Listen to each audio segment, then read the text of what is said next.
So ayan guys, ito na nga ang ating tinetesting na kanina pa. Nakasalang. Itong cranberry bread. Tama ba? Cranberry o blueberry? Made from Made from Japan. Ay, sorry. So ayan. Taluan na nga siya.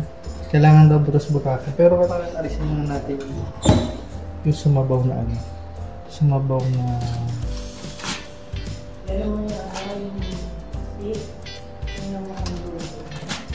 Ito.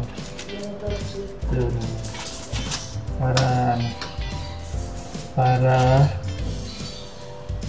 ano? Kaya natin. Okay. May tubig kanina dun. So, inalis ko lang. And then, kailangan natin tusukin ng konti lang. 9 lang. 9. 1, 2, 3, 4, 5, 6, 7, 8, 9. Joke lang. Mga 12. Ganun din yung kabila. 4, 5, 6, 7, 8, 9, 10, 11, 12. Okay. Tapos tapan ulit natin. Naka 20 minutes yung nakasala kanina. Pero let's see kung ilan minutes pa. Naamoy ko medyo hilaw-hilaw pa siya, guys. So, abangan natin ang pagluto ng cranberry blueberry cheese quick and melt cookies and cream.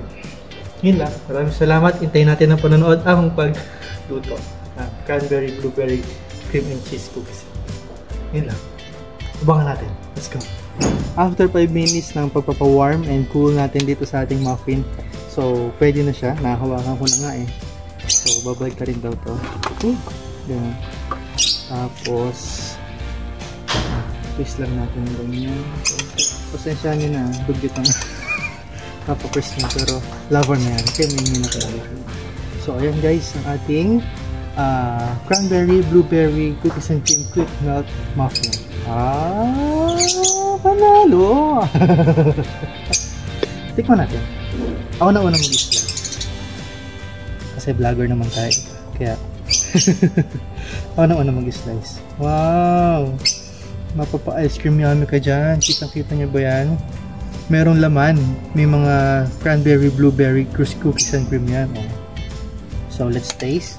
Bawal isubo yung tinidor. Ay, yung kuchilyo. First bite. Tamis. The perfect bite. Masarap guys. Tama-tama lang yung pagkakaluto. Kahit wala kaming oven, steamer lang. Hindi siya mahangin. Kita nyo? Hindi ganun kahangin yung loob. Buti hindi bumagsak.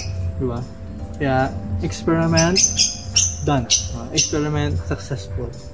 Yun lang. Maraming salamat sa nag-sponsor nitong ating cranberry blueberry quick melt cookies and cream muffin. Panalo! Sarap!